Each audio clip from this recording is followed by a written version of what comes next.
حضرت بتائے اس وقت اللہ کیا کر رہا ہے؟ آپ فرمانے لگے یار تو بڑے موٹے دماغ کا ہے، کس طرح کے سوال پوچھتا ہے؟ بادشاہ تھا نا، کہا نہیں آپ بتائیں. تو امام مالک فرمانے لگے تو تخت پہ بیٹھ کے سوال پوچھتا رہتا ہے اور میں نیچے بیٹھ کے جواب دیتا رہتا ہوں، نیچے آ پھر بتاتا ہوں.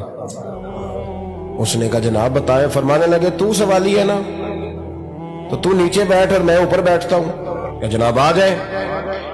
ہارون رشید نیچے آ گیا، امام مالک تخت پہ بیٹھ گئے. فرمانے لگے اب بتا کیا پوچھ رہا تھا؟ کہنے لگا حضور پوچھا تھا اللہ اس وقت کیا کر رہا ہے. فرمانے لگے رب اس وقت تجھے سمجھا رہا ہے کہ اس تخت پہ تکبر نہ کرنا، 1 منٹ لگتا ہے میں تجھے اٹھا کے مالک کو بٹھا دیا کرتا ہوں. یہ تجھے سمجھا رہا ہے، لہٰذا اس سمجھ پہ قائم رہنا، تکبر نہ کرنا، 1 ہی تو منٹ لگتا ہے، یہ تجھے سمجھا رہا ہے.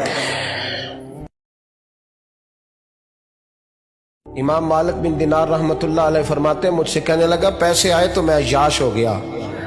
رمضان کا مہینہ تھا، عصر کے بعد میری اماں افطاری کی تیاری کر رہی تھی. میں گیا، میں نے کہا شراب پی ہوئی، اماں روٹی دے. تو اماں کہنے لگی شرم کر، شرم کر، روزہ رکھا نہیں تو جنہوں نے رکھا ہے ان کا تو خیال کر.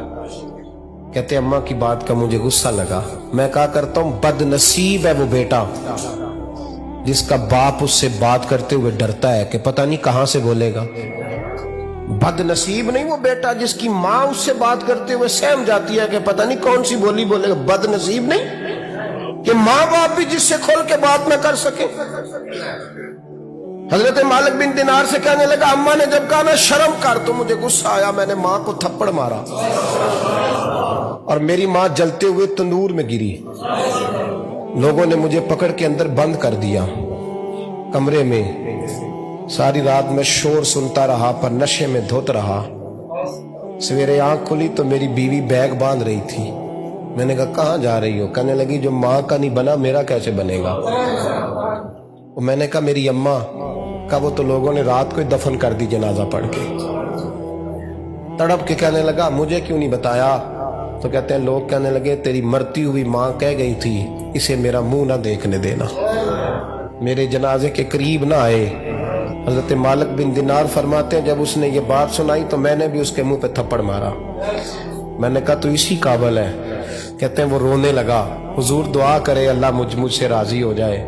کہنے لگا جب ماں کی انتقال کی خبر ملی تو میں نے کلاڑی لے کے وہ ہاتھ کاٹ دیا جس سے ماں کو مارا تھا. میں نے ساری جائیدادیں خیرات کر دی. 24 سال ہو گئے، 24 سال ساری رات نماز پڑھتا ہوں، روزہ رکھتا ہوں، حج کرتا ہوں، پر ہر سال کوئی آ کے کہتا ہے جا دوڑ جا تیرا کوئی نہیں قبول ہوا. حضور دعا کرے مالک راضی ہو جائے. فرماتے میں تھپڑ مار کے آ گیا. میں نے کہا تجھ سے راضی ہو جائے اتنے ظالم سے؟ امام مالک فرماتے رات کو آ کے سویا تو مجھے خواب میں رسول پاک کا دیدار ہوا. تو نبی پاک علیہ السلام نے فرمایا مالک تو اسے مایوس کیوں کر آیا ہے؟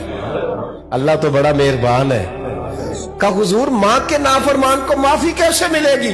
تو امام مالک فرمانے لگے نبی کریم نے فرمایا جا اسے جا کے بتا دے تجھے قیامت میں تیری ماں